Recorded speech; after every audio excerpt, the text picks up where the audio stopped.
soy Concha Mir, pediatra de reumatología infantil del Hospital de Son Espases y os saludo a todos desde Sesillas. Un saludo especial a las familias y niños que estáis conectados. A pesar de que este año no nos hemos podido reunir y vernos las caras en la jornada en cada ciudad, pues es una oportunidad pues reunirnos virtualmente y conocer caras nuevas.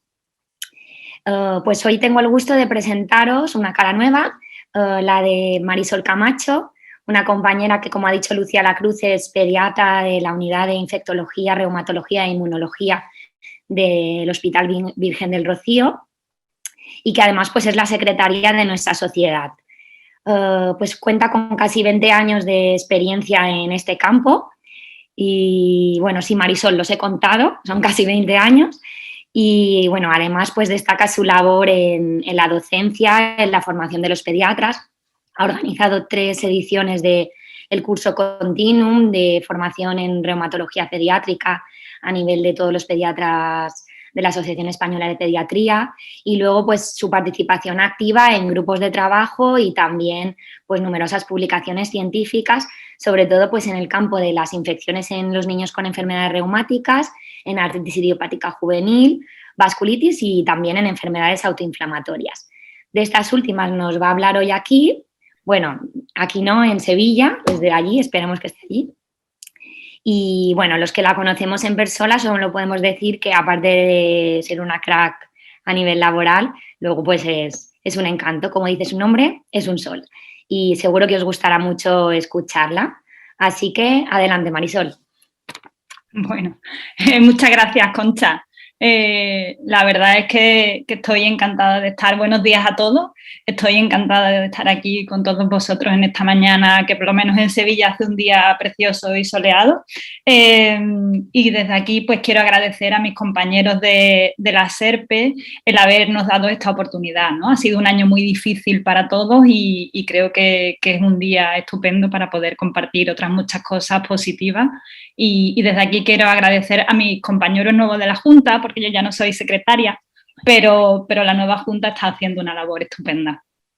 Y también quiero agradecer a todas las asociaciones en este año que han sido aún más importantes que lo son habitualmente, ¿no? Para apoyar a todos nuestros pacientes, para apoyarnos también a nosotros y han estado ahí al pie del cañón. Y por último, un beso virtual, que ahora no se pueden dar los besos en persona, pues a mi compañera María Ángeles Fernández de ASEPAR, de la Asociación de Sevilla, a mi compañera la doctora Carmen Vargas y la doctora Lirola, con las que normalmente pues hacemos estas jornadas y que el año pasado por la situación hubo que suspenderlas, así que desde aquí les mando un beso. Y no puedo compartir pantalla.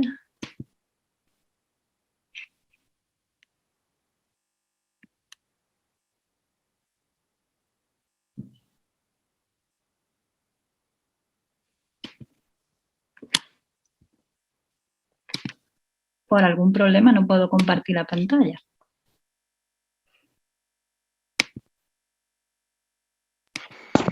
Denle al botoncito verde de en medio. Sí, sí. Compartir pantalla, ¿no le sale el desplegable? No. Ahora ya la estamos empezando a ver. ¿Ahora veis la pantalla? Sí, le vemos la pantalla. Ahora abra el PowerPoint, por favor. Y póngalo en modo pantalla completa. Ahora, ¿no? Correcto. Pues bueno, os voy a intentar hablar del difícil tema que es el tratamiento de las enfermedades autoinflamatorias y las novedades que tenemos. Antes de empezar a hablar de los tratamientos en estas enfermedades, pues intentar entender qué son las enfermedades autoinflamatorias, que no es fácil. Es un concepto relativamente reciente que por primera vez se describió en el año 99 por el doctor Karpner, aunque ya existían anteriormente, ahí ya se habían descrito algunas de estas enfermedades. El concepto como tal es un concepto millennials, lleva muy poquito tiempo existiendo y se definió como episodios de inflamación sistémica, que quiere decir que puede afectar a todo el organismo, generalmente recurrente, aunque a veces cuando las enfermedades son muy graves es persistente. Y a diferencia de los conceptos anteriores de otras enfermedades, pues no hay una causa infecciosa, no hay una causa tumoral y tampoco hay una patología autoinmune, o sea que es una enfermedad diferente a las que conocíamos hasta el momento, o un grupo de enfermedades. Para entender este grupo de enfermedades, pues es importante que conozcamos cómo funciona nuestro sistema inmunológico. Nuestro sistema inmunológico es nuestro sistema defensivo, es el sistema que una de sus funciones es reconocer qué es lo que es amigo y qué es lo que es enemigo de nuestro organismo para podernos defender de los enemigos. Y una vez que nuestro sistema defensivo reconoce que hay un agresor, pues nos defiende a través de la inflamación, se produce la inflamación. Pero es muy importante que este sistema defensivo sea adecuado. No es lo mismo la respuesta que tiene que dar el ejército a una infección importante, como puede ser una meningitis, que la respuesta que tiene que dar este sistema inmune a una pequeña infección en una herida. Tiene que ser adecuado al enemigo que se nos avecina. Y para esto, nuestro sistema inmune pues cuenta con un código de señales y tienen que comunicarse las células unas con otras para saber qué es amigo, qué es enemigo y cómo hay que defendernos.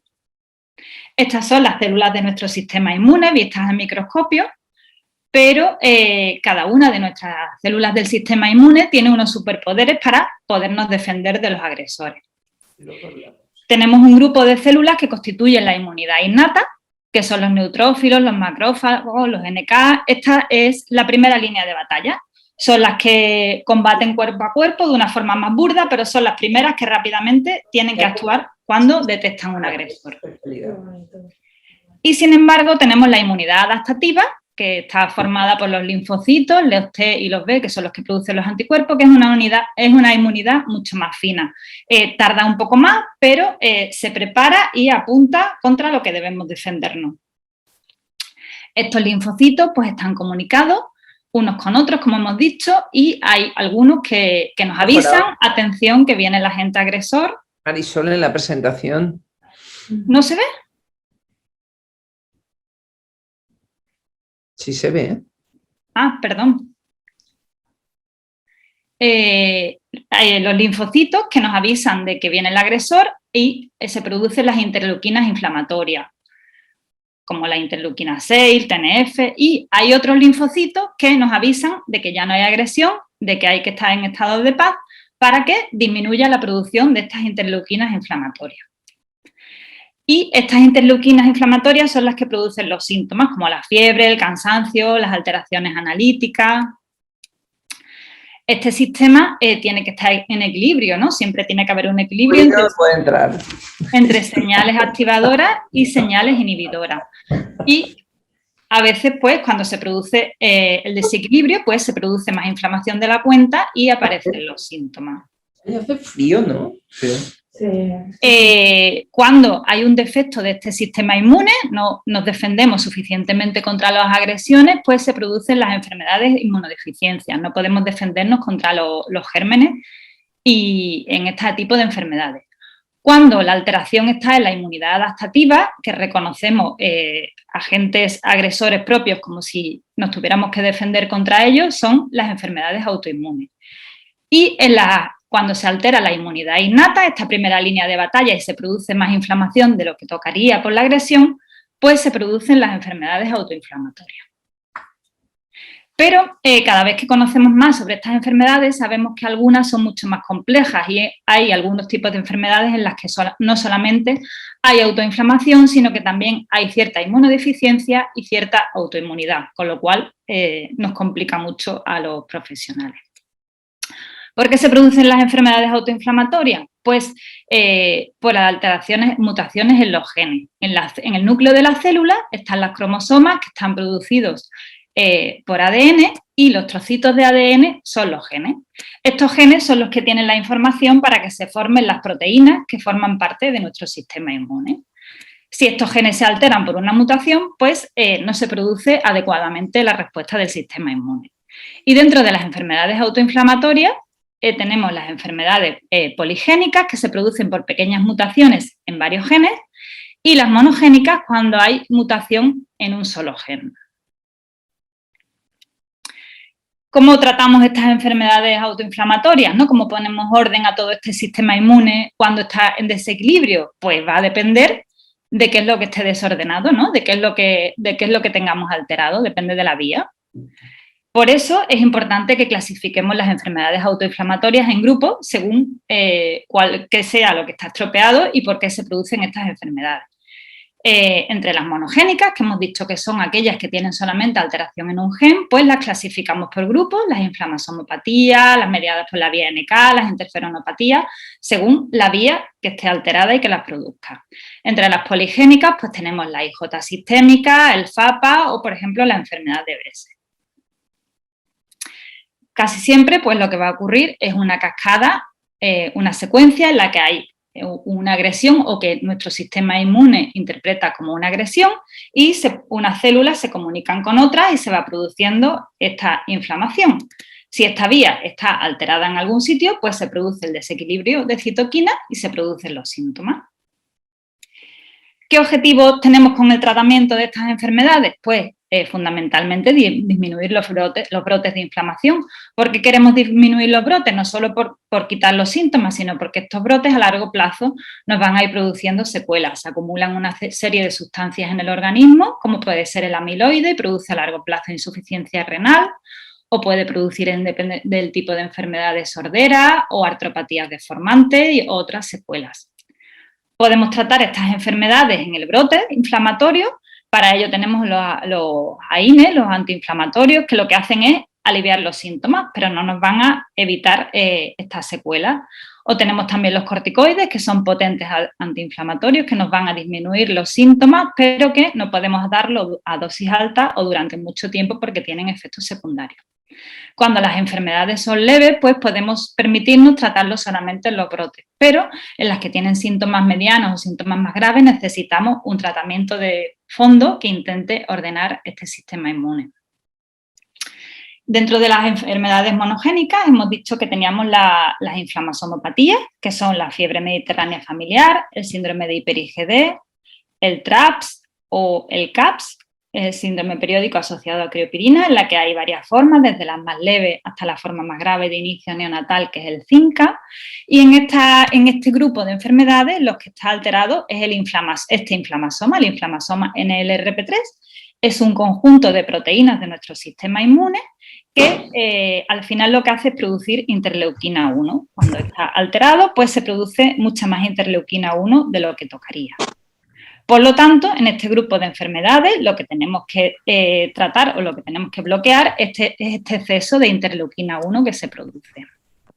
Para ello, disponemos de distintos fármacos. En Europa tenemos comercializado el canakinumab y el anakinra, que disminuyen este interleuquina 1. El anakinra lo que hace es bloquear el receptor a donde se une la interleuquina 1 y el canakinumab, sin embargo, bloquea la interleuquina en el torrente sanguíneo. Y así evitamos que se produzcan los síntomas, la fiebre, el dolor, las alteraciones analíticas. La fiebre mediterránea familiar hemos dicho que es una inflamasomopatía y que desde hace mucho tiempo se ha tratado con la colchicina. Sabemos que el 95% de pacientes con fiebre mediterránea familiar responden a este tratamiento, que disminuye los brotes y que así prevenimos la amiloidosis. La colchicina se extrae de la flor del azafrán. Debemos introducirla en la fiebre mediterránea familiar tan pronto como se diagnostique y sabemos que los efectos secundarios más frecuentes que suele producir son gastrointestinales. A veces pues hay que ajustar la dosis o disminuir la lactosa de la dieta porque pueden producir cierta intolerancia a la lactosa. Se está avanzando en saber cuál es la dosis máxima que debemos emplear en los niños y recientemente se ha definido aquí llamamos que los pacientes son refractarios a la colchicina, o sea que la colchicina no es suficiente para tratar a estos pacientes cuando tenemos 1 o más brotes al mes durante 3 meses o cuando, aunque controlemos los brotes, se mantienen los reactantes elevados entre brotes. O sea, tenemos una PCR elevada o una proteína sérica amiloide elevada entre los brotes. Cada vez se conoce más de cómo funciona la colchicina, se empezó a tratar sin saber muy bien cómo funcionaba, se sabe ahora que disminuye esta interleuquina 1 y que también evita que los neutrófilos acudan al lugar de inflamación. Las células del sistema inmune evitan que vayan a ese sitio de inflamación. También se están empezando a utilizar en las inflamasomopatías fármacos antiinterleuquina 6, como es el tocilizumab, y tenemos otros antiinterleuquina 6 que se han comercializado. Este fármaco lo utilizamos en la AIJ sistémica y en otros tipos de AIJ, y cada vez pues se están utilizando en otras inflamasomopatías. En el grupo de enfermedades que están mediados por la vía NF-kappa-beta, como son el síndrome de Blau, en el que se produce de forma muy precoz artritis, uveitis y alteraciones cutáneas, o la ploinsuficiencia de A20, que es una enfermedad que da síntomas parecidos al BESET, o la autolipenia, que es una enfermedad muy rara y muy grave, que da síntomas cutáneos a los niños desde muy pequeñitos. Pues este tipo de enfermedades son más difíciles de tratar. Suelen responder a los corticoides sobre todo, con lo cual necesitamos usar mucho corticoide, y también pueden responder a los anti-TNF, que los que más utilizamos son el etanercept, infliximab y el adalimumab, porque tenemos mucha experiencia de utilizarlo en otras enfermedades como en la AIJ. Y otro grupo de enfermedades autoinflamatorias nuevas son las interferonopatías, que son el CANDEL, el SAVI y la enfermedad de Aicardi-Gutiérrez. Son enfermedades también muy graves, que dan afectación cutánea, afectación pulmonar o afectación del sistema nervioso central, en el que se sabe que hay un exceso de interferón y que responden algunos síntomas sobre todo a inhibidores de la yasquinasa, que evitan el efecto del interferón y que son, por ejemplo, el rulsolitinib, el baricitinib y el tofacitinib. Son fármacos relativamente nuevos que se pueden utilizar vía oral y que se están utilizando ya también en enfermedades como la artritis reumatoide. Tenemos varios estudios para saber qué fármacos son eficaces para determinadas enfermedades autoinflamatorias y si son seguros, pero sobre todo tenemos más estudios con las inflamasomopatías, que son las más frecuentes. Pero el problema de los estudios es que, como sabéis, estas enfermedades son poco frecuentes y para reclutar pacientes para los estudios pues necesitamos recoger pacientes de muchos centros de todo el mundo y a veces pues es difícil estos estudios. Con lo cual, lo que se está avanzando mucho es en el consenso de expertos. Es importante las sociedades científicas como la Sociedad Europea de Reumatología Pediátrica y PRINTO, que es la que realiza los estudios en esta sociedad. Son importantes, bueno, pues que estas sociedades científicas se pongan de acuerdo en cuáles son los mejores tratamientos. En este sentido, tenemos el proyecto Eurofiber, que lleva muchos años funcionando, que lo que hacen son recoger datos de pacientes con enfermedades autoinflamatorias de todo el mundo y a partir de ahí pues tenemos mucha información que nos sirve para conocerlas y para saber cómo podemos tratarlas. Y también hay un proyecto, el proyecto SHARE, que lo que trata es de cuando no tenemos suficientes estudios para saber cuál es el mejor tratamiento, pues los expertos revisan los estudios que hay, a partir de los pocos o muchos estudios que hayan, pues tratan de dar una serie de recomendaciones de cuál debe ser el manejo y el tratamiento de estas enfermedades para que al menos todos los profesionales lo hagamos de una igual manera y podamos avanzar mucho más en el conocimiento de los tratamientos de estas enfermedades. Y en este sentido, ya desde 2015, pues se han publicado recomendaciones de cómo debe ser el tratamiento homogéneo de estos pacientes. Por ejemplo, para la fiebre mediterránea familiar, pues los expertos están de acuerdo en que se debe iniciar con colchicina y que si no responden los pacientes a colchicina se pueden utilizar tratamientos biológicos. En primer lugar, se deben utilizar los fármacos anti-IL-1, pero también ya los expertos recomiendan que si no hay una respuesta a esto, pues se puedan utilizar anti-TNF, anti-IL-6 o inhibidores de la yasquinasa. En el TRAPS, pues igualmente, los expertos están de acuerdo en que se debe empezar por anti-IL-1, pero si no hay respuesta, pues podemos utilizar etanercept o tocilizumab. En el síndrome de hiper-IgD, pues también empezar por anti-IL-1 y si no, etanercept o tocilizumab. Y en el CAPS, pues se debe empezar a tratar con anti-IL-1 y hasta ahora pues no hay ninguna recomendación de otros fármacos, solo se recomienda anti-IL-1. El FAPA, que es una enfermedad autoinflamatoria poligénica muy frecuente. FAPA son las siglas de fiebre periódica, adenopatía, faringitis y aftas orales, y es cuando aparecen en nuestros pacientes algunos de estos síntomas. Suelen aparecer entre 2 y 5 años, aunque a veces aparecen más tarde. Los episodios duran entre 3 y 5 días y es muy típico que los intervalos en que aparezcan estas inflamaciones sean regulares, aproximadamente una vez al mes.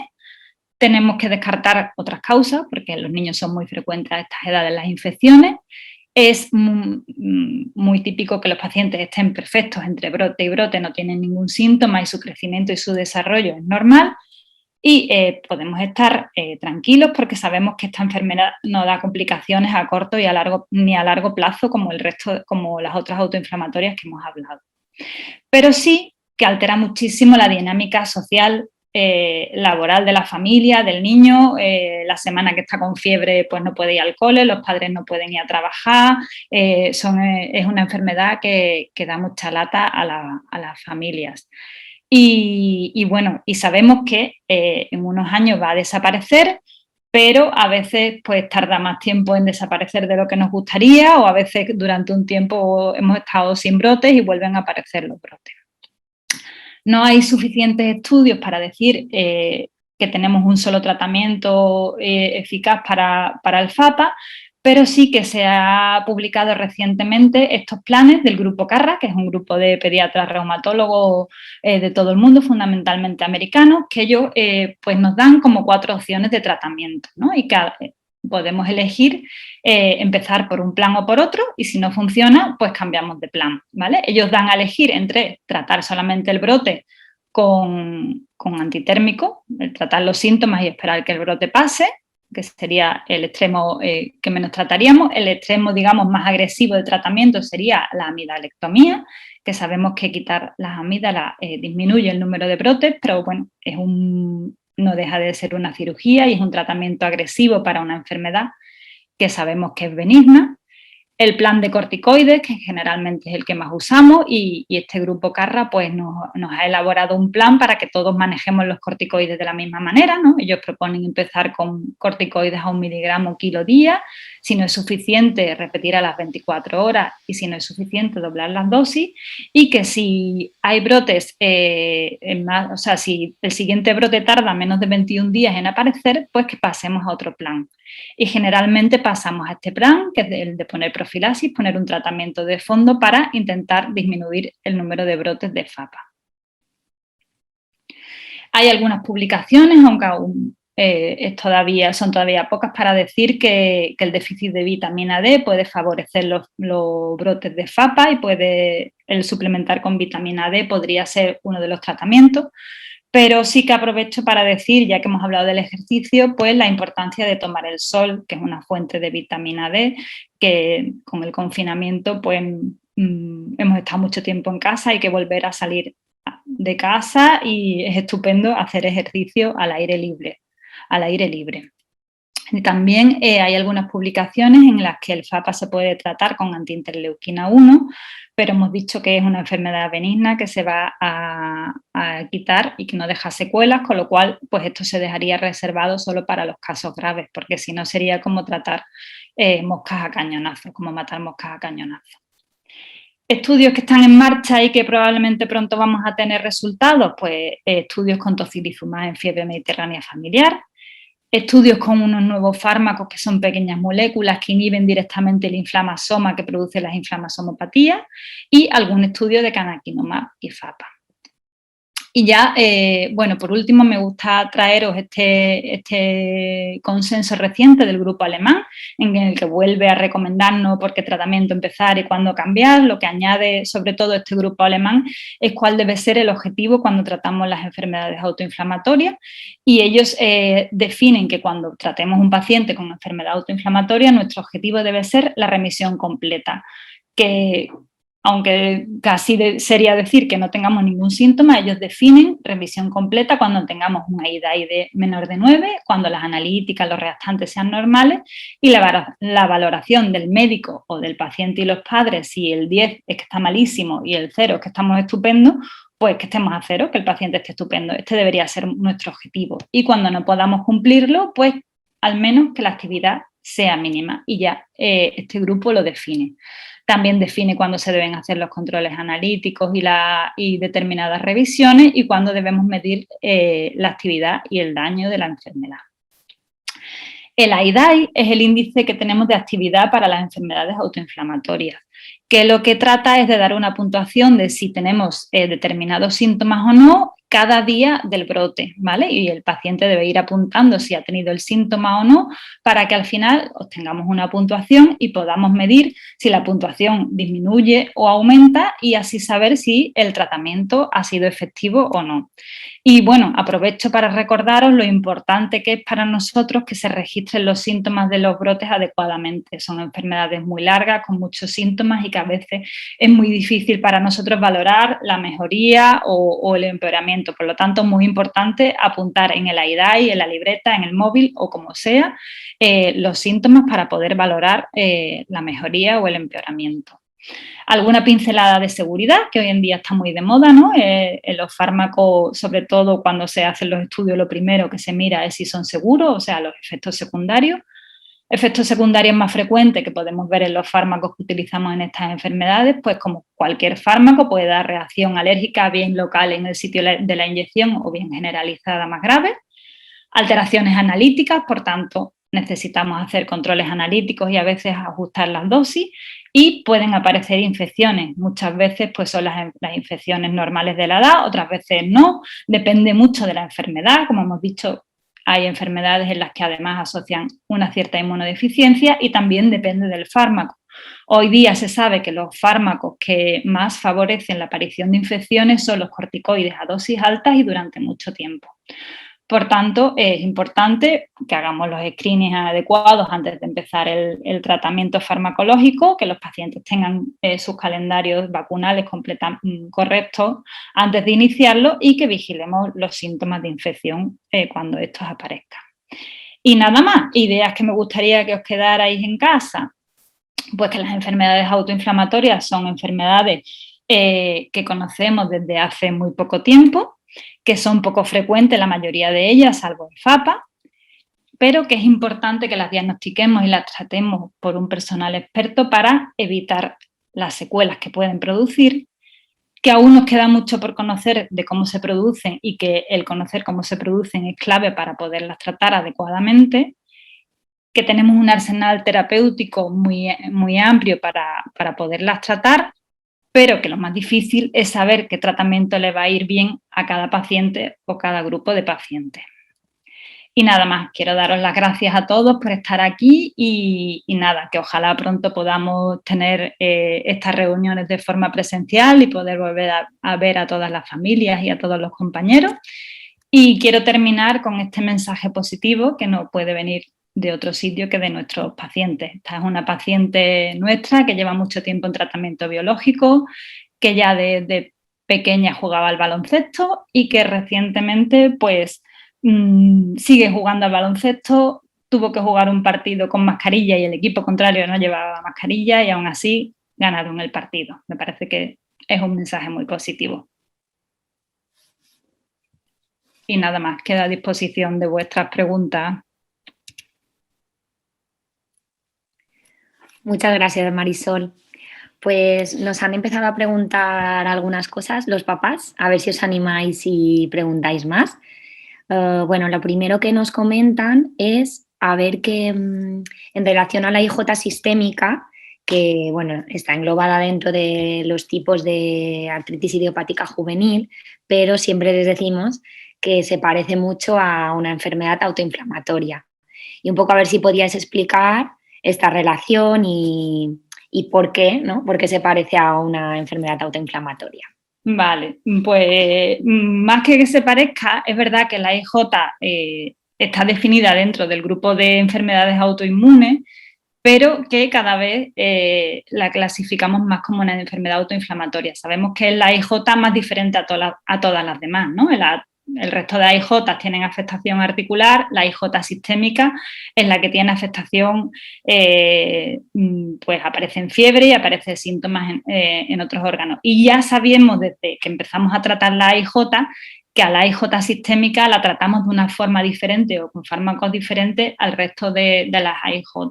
Entonces, cada vez conocemos más sobre cómo se producen y cada vez se engloba más dentro de una enfermedad autoinflamatoria por cómo se produce, ¿no? Por las interleuquinas, estas interleuquinas que hemos hablado que se elevan, se parecen porque al fin y al cabo lo tratamos con fármacos anti-interleuquina 1 y anti-interleuquina 6 y como hemos visto a lo largo de la charla, pues muchas enfermedades autoinflamatorias se producen así. Entonces, la tendencia casi que ya presente es a clasificarla como una enfermedad autoinflamatoria.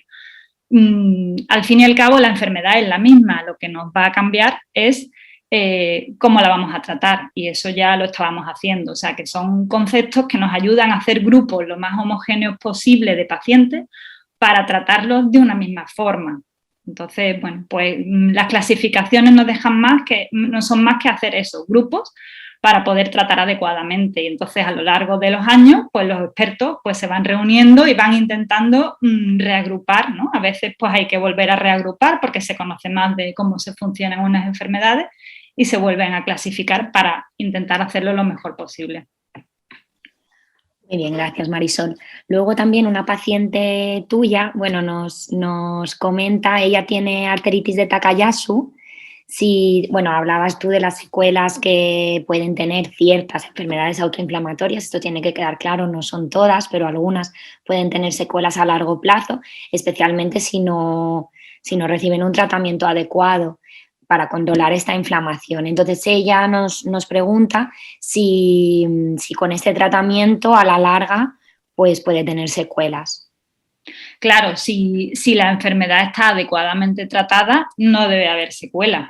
Lo que deja las secuelas es esta inflamación que se repite, igual en las artritis, ¿no? Cuando tenemos mucho tiempo inflamada la articulación, al final se estropea la articulación.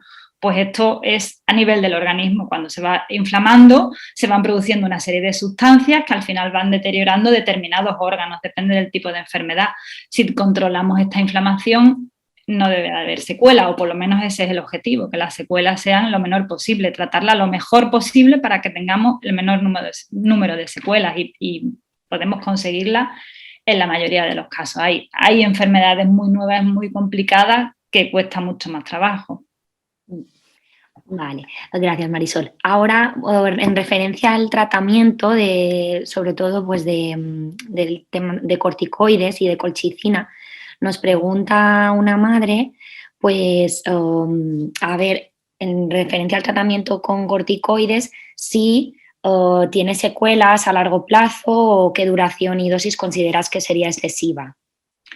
Vale, es verdad que los corticoides a dosis altas hablamos más de 1 o 2 miligramos kilo día y cuando lleva mucho tiempo continuado es cuando empezamos a preocuparnos, ¿vale? Lo bueno del FAPA, por ejemplo, es que tratamos solamente un día. Entonces, aunque demos dosis altas, pues a lo mejor es solamente un día al mes, con lo cual ahí no esperamos que haya efectos secundarios. Y también nos preguntan, por ejemplo, una niña con FAPA que en principio está en remisión porque lleva muchos meses sin brote, pues si ahora tiene 5 años, sí podría volver a aparecer. Sí que podría volver a aparecer. Bueno, en las enfermedades crónicas nunca podemos cantar victoria, por desgracia, pero bueno, es verdad que la mayoría de los FAPAs cuando desaparecen y no vuelven a dar lata.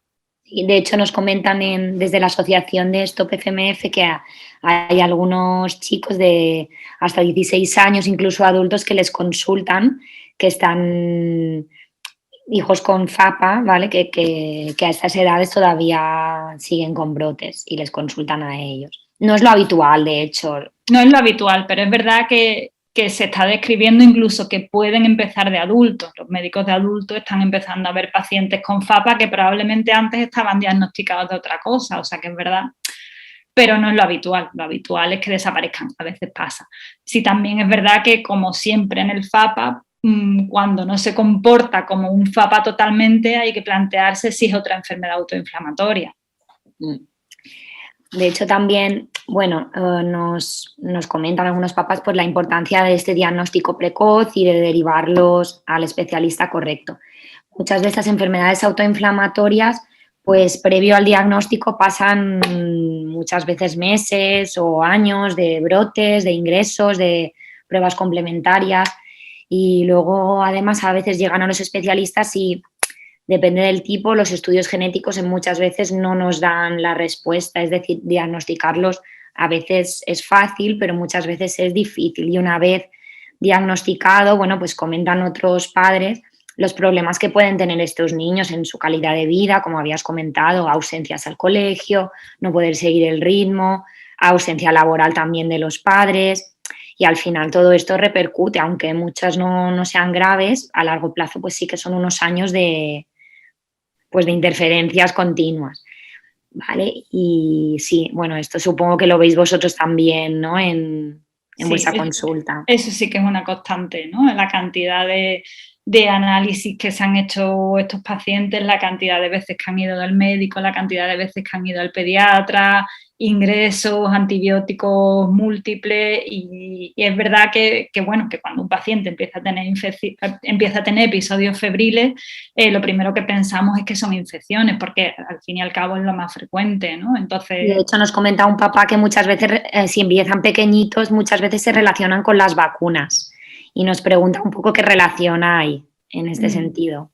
Sí, es verdad que hemos hablado que en las enfermedades autoinflamatorias respondemos cuando no hay una agresión real y entonces a veces una vacuna que al fin y al cabo lo que hace es poner en marcha nuestro sistema inmune, ¿no? Para que hagamos una respuesta a la vacuna. Si nuestro sistema inmune tiene una alteración genética, a veces pues hace un brote, ¿no? Sobre todo es muy típico en el síndrome de Hiper-IgD. Cuando los pacientes se vacunan, a veces es una reacción normal que después de una vacuna tengamos un poquito el niño pueda tener algo de fiebre, algo de dolor y se le da su apiretal. Eso es normal, eso no es una enfermedad autoinflamatoria ni nada. Pero sí que vemos con algunos tipos de enfermedades autoinflamatorias que cuando se vacuna el paciente hace mucha fiebre alta y varios días. Entonces, a veces pues no se le ha dado mayor importancia, se ha catalogado como una reacción vacunal. Y cuando el paciente se diagnostica de una enfermedad autoinflamatoria, preguntamos y en algunos tipos sí que vemos que es el desencadenante de esa respuesta inflamatoria. Ahora ya para terminar, que nos queda un minutito, nos preguntan también qué pronóstico a largo plazo tienen los pacientes con CAPS y no sé si también depende un poco del tratamiento que tengan y también pues las secuelas a largo plazo del tratamiento con anakinra. Generalmente, es verdad que secuelas a largo plazo con los tratamientos biológicos, pues en muchos no las sabemos, por la sencilla razón de que llevamos muy pocos años utilizándolo. De todas maneras, precisamente la anakinra es la primera antiinterleuquina 1 que utilizamos y la empezamos a utilizar con AIJ sistémica, o sea que puedo decir que tengo pacientes que llevan más de 15 años tratándose con anakinra y no han tenido ningún problema, pero es verdad que no tenemos grandes estudios de muchos pacientes a 15, 20, 30 años porque no ha pasado ese tiempo para saberlo, pero bueno, es verdad que no hemos tenido problemas. Y bueno, no podremos contestar todas las preguntas porque me están avisando que nos quedan segundos. Que agradecerte tu presentación y sobre todo pues un poco también lo que plantea una familia, que los niños al final se adaptan a todo. La verdad que con esos tratamientos ha mejorado muchísimo a largo plazo las secuelas y el pronóstico de estos niños y su calidad de vida, por supuesto.